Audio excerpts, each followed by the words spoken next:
17 नवंबर 2012 Mexico के एक छोटे से गांव में रह रहा एक फिशरमैन जो साल्वाडोर अल्वारेंगा अपने दोस्त एजिकिएल कोर्डोबा के साथ एक छोटी सी नाव में मछली पकड़ने के लिए मार्शल आइलैंड से निकलकर समंदर में जाता है। समंदर भी वो जो दुनिया का सबसे बड़ा समंदर है, पैसिफिक ओशियन यानी प्रशांत महासागर। ये पैसिफिक ओशियन कितना बड़ा है इसका अंदाजा इस बात से लगाया जा सकता है कि अगर आप इस अर्थ की सारी जमीन, डेजर्ट, आइस, माउंटेन्स, रिवर्स, जितना भी कुछ है उन सभी को अगर मिला भी दोगे तो भी ये सब इस पैसिफिक ओशियन से छोटा ही रहेगा। लेकिन अल्वारेंगा का प्लान था कि वो दोनों पोर्ट से 120 किलोमीटर दूर इस पैसिफिक ओशियन में 30 घंटे बिताएंगे। अच्छी मछलियां हाथ लगी तो ठीक, वरना अपने घर वो वापस लौट आएंगे। और वो अपने साथ सिर्फ इतने समय का ही खाना लेके गए थे। अब अगर सब कुछ अल्वारेंगा के इस प्लान के हिसाब से चलता तो आज आप ये कहानी नहीं सुन रहे होते, क्योंकि अब आगे अल्वारेंगा और एजिकिएल कोर्डोबा के साथ जो हुआ वो उन्होंने कभी अपने सपने में भी नहीं सोचा था, जिसे सुनकर आपका भी दिल दहल जाएगा और आपको लाइफ का एक ऐसा सबक सीखने को मिलेगा जिसे आप अपनी लाइफ में कभी भुला नहीं पाओगे। अपने इस रास्ते पे आगे बढ़ते हुए अल्वारेंगा को पता चला कि धीरे धीरे हवा का बहाव तेज हो रहा है। कुछ टाइम बाद हल्की हल्की बारिश होनी भी शुरू हो गई, लेकिन अल्वारेंगा इसे इग्नोर करके आगे बढ़ता चला गया। जैसे जैसे वो आगे बढ़ता गया हवा और बारिश तेज होती गई। अल्वारेंगा को लगने लगा कि ये रिस्क उसे बहुत भारी पड़ सकता है, पर वो फिर भी आगे बढ़ता गया। एजिकिएल डरने लगा। वो बार बार अल्वारेंगा को वार्न करता रहा कि आगे जाने में और खतरा है, लेकिन अल्वारेंगा ने उसकी एक नहीं सुनी। वो आगे बढ़ता रहा और फिर जमीन से करीब 80 किलोमीटर दूर पहुंच के अल्वारेंगा को रियलाइज होता है कि उससे बहुत बड़ी गलती हो गई। हवा और बारिश इतनी तेज होती जा रही थी कि जैसे वो सीधा एक खतरनाक तूफान की ओर जा रहा हो। अल्वारेंगा और एजिकिएल पैनिक कर जाते हैं और फौरन अपनी नाव को वापस मोड़ने की कोशिश कर ही रहे होते हैं, पर अफसोस तब तक बहुत देर हो चुकी थी। उनकी नाव इस तूफान की चपेट में आ चुकी थी। करीब 100 गैलन जितना समंदर का पानी उनकी नाव में आके भर गया। उनकी नाव बस डूबने से कुछ ही पल दूर थी, पर दोनों ने बिना समय बर्बाद किए बाल्टी से पानी बाहर निकालना शुरू करा। जैसे तैसे तूफान में भटकने के बाद उन्होंने अपनी नाव को मोड़ के इस तूफान से बाहर निकाला और वापस मार्शल आइलैंड की ओर जाना शुरू कर दिया। पूरी रात ठंडे पानी में गीले होने की वजह से दोनों की हालत बहुत खराब हो चुकी थी। बुखार में, रोते हुए, उल्टी करते हुए जैसे तैसे वो समंदर के किनारे पहुंचने ही वाले थे। उन्हें दूर से माउंटेन्स दिखना शुरू हो गए थे। तभी उनकी बोट की मोटर अटकने लगी और कुछ देर बाद एकदम से बंद हो गई। इस टाइम उन्हें पता चला कि उनकी नाव का तेल खत्म हो चुका है। अल्वारेंगा ने फौरन अपना रेडियो निकाला और अपने बॉस को कॉल करा। विली, हमारी मोटर खराब हो चुकी है। विली ने रेस्पॉन्ड करा। शांत हो जाओ कैप्टन और अपने कोऑर्डिनेट्स बताओ।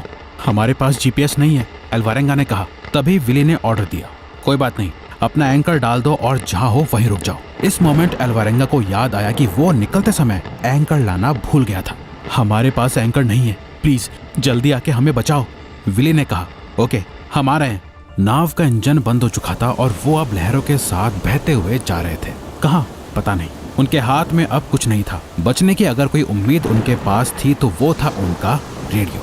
पर बहते बहते वो इतना दूर निकल आते हैं कि रेडियो से वो चाहे कितनी भी मदद मांग लें, सामने से कोई रिस्पॉन्स नहीं आता। और रिस्पॉन्स का इंतजार करते करते उनकी रेडियो की बैटरी भी खत्म हो जाती है और उसी के साथ जिंदा रहने की उनकी आखिरी उम्मीद भी खत्म हो जाती है। उन्हें नहीं पता कि वो जमीन से 400 किलोमीटर दूर हैं और जाना भी है तो वो आखिर किस दिशा में जाना है और कैसे जाना है, क्योंकि नाव तो काम कर नहीं रही है। इतने बड़े समंदर में इतनी छोटी नाव को ढूंढना भी रेस्क्यू टीम के लिए इम्पॉसिबल था। और तो और तूफान के दौरान नाव का वजन कम करने के लिए उन्होंने अपना सारा खाने पीने का सामान, सारी मछलियां, सब कुछ पानी में फेंक दिया था ताकि वो हाई स्पीड में अपनी नाव को किनारे पे ले जा पाए। अब ना ही इन दोनों के पास खाने को कुछ बचा था, ना पीने को पानी। जिंदा रहने के लिए उन्हें वो करना पड़ा जो उन्होंने कभी सपने में भी नहीं सोचा था। जो उन्होंने सोचा था कि वो कुछ घंटे में जमीन तक पहुंच जाएंगे, वहीं अब उन्होंने इस बात की कल्पना भी नहीं की थी कि उन्हें 438 दिन लग जाएंगे।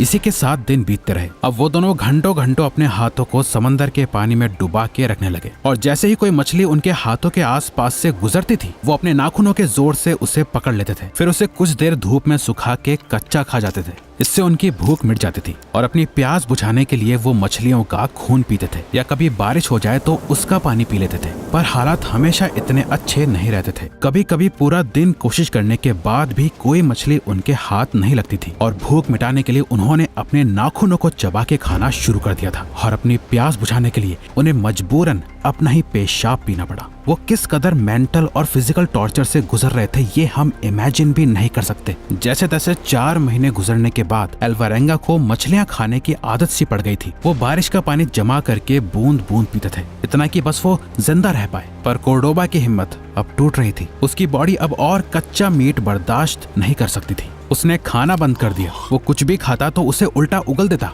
उसकी तबीयत दिन प्रतिदिन बिगड़ती जा रही थी। उसने अल्वारेंगा से कहा, अगर मुझे कुछ हो जाए तो मेरी माँ को मेरी तरफ से सॉरी बोलना। मैं एक अच्छा बेटा नहीं बन पाया। बस ये बोल के कोर्डोबा सोया और फिर अगली सुबह नहीं उठा। वो जा चुका था। अब अल्वारेंगा के साथ बात करने के लिए और उसकी मदद करने के लिए कोई नहीं था। हौसला देने के लिए भी अब कोई नहीं था। वो अकेला हर एक दिन जिंदा रहने के लिए स्ट्रगल कर रहा था। वो दिन भर कोर्डोबा की डेड बॉडी से बात करता। रात को सोते हुए उसे बस यही डर सताता था कि कहीं ये रात उसकी आखिरी रात ना हो। 6 महीने गुजर चुके थे। अल्वारेंगा पैसिफिक ओशियन के बीचों बीच आ गया था। उसे नहीं पता था कि वो कहाँ है और कहाँ जा रहा है। इस टाइम तक उसकी भी जीने की उम्मीद खो चुकी थी। तभी उसे दूर कहीं पानी पे बहता हुआ कुछ दिखाई दिया, एक शिप। पर वो शिप इतनी दूर था कि इतनी बड़ी शिप भी उसे एक चींटी के बराबर दिख रही थी और उसकी खुद की नाव इतनी छोटी थी कि उस शिप से अगर कोई उसकी तरफ देखे भी तब भी कोई उससे देख नहीं पाएगा। अल्वारेंगा ने बहुत कोशिश करी कि काश उसे कोई देख ले। उसके पास न ही कोई फ्लेयर गन थी, न ही कोई सिग्नल। उसके आसपास से करीब 20 शिप्स गुजरी और कई प्लेन्स भी ऊपर से उड़े। वो बहुत चीखा, चिल्लाया, पर कोई असर नहीं हुआ। वो अपने घर से 10,000 किलोमीटर दूर आ चुका था। हाल ऐसा था कि अल्वारेंगा बस मर ही चुका था। इतने एक्सट्रीम मेंटल और फिजिकल प्रेशर झेलने के बाद उसे मौत भी अच्छी लगने लगी थी। पर उसे अपनी माँ की एक बात याद थी जो कहती थी कि खुद की जान लेने वाले कभी हेवन में नहीं जाते। बस इसी एक रीजन की वजह से उसने सुसाइड नहीं किया, वरना वो 99% तो मर ही चुका था। बस 1% जिंदा था। अल्वारेंगा की जीने की चाहत नहीं उसे 400 दिनों तक जिंदा रखा और अनजाने में उसने एक ऐसा वर्ल्ड रिकॉर्ड बना दिया जिसे तोड़ने का कोई सपने में भी नहीं सोचेगा। बिना खाना पानी के 438 दिन तक समंदर में जिंदा रहने का रिकॉर्ड। क्योंकि 439वें दिन पर उसे पास ही में एक छोटा सा आइलैंड दिखा, जिसे देखते ही ये मान लो जैसे एक मुर्दे में वापस जान आ गई हो। वो आइलैंड उससे करीब 15 किलोमीटर दूर था और बोट उसी दिशा में जा रही थी। उसे करीब 1 घंटा लगा और वो उस आइलैंड के करीब पहुंच गया। वो पानी में कूदा और लहरों के बहाव से तैरता हुआ आइलैंड तक पहुंचा। वो रेंगते हुए रेत की तरफ आया और आकर लेट गया। उसे इतनी खुशी हुई जैसे उससे मिट्टी नहीं सोने का खजाना मिल गया हो। I held a handful of sand like it was a treasure। हालात ये थे कि वो कुछ सेकंड से ज्यादा खड़ा भी नहीं हो पा रहा था। उसके अंदर इतनी जान भी नहीं बची थी कि वो अपने हाथ पैर हिला पाए। वो उसी रेत में पड़ा रहा और बेहोश हो गया। अल्वारेंगा एबन अटॉल के रीजन में एक छोटे से आइलैंड टाइल आइलैंड में आ पहुंचा था। जब उसे होश आया तो उसने अपने आसपास उस आइलैंड के लोकल गार्ड को पाया, जिसने तुरंत टीम से कांटेक्ट करके अल्वारेंगा की जान बचाई। अल्वारेंगा को ठीक होते ही उसके देश वापस भेज दिया गया। जब वो वापस अपनी फैमिली के पास पहुंचा तो सबको एक बहुत बड़ा झटका लगा, क्योंकि सब ये मान चुके थे कि अल्वारेंगा अब इस दुनिया में नहीं रहा। पर उसे जिंदा देख के सबकी आंखें खुली रह गई। उसकी माँ और बेटी फातिमा खुशी से रोने लगे। आसपास के लोग उसकी कहानी सुनने आने लगे और इस कहानी ने उन सभी को ये सिखाया कि अगर हमारे अंदर कुछ करने की चाह हो, कोई गोल या कोई ड्रीम इतना जरूरी हो जितना अल्वारेंगा के लिए जिंदा रहना जरूरी था, जो बिना खाना, बिना पानी और इतने मुश्किल समय में भी जिंदा रह गया, तो हालात चाहे कितने भी खराब हो जाएं, तभी भी कोई परेशानी, कोई रुकावट हमें अपने गोल तक पहुँचने से नहीं रोक सकती।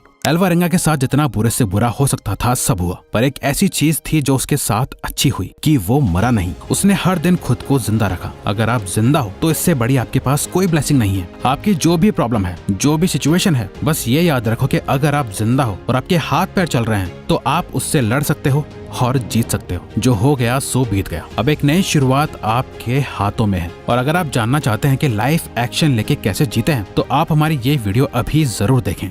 Thank you.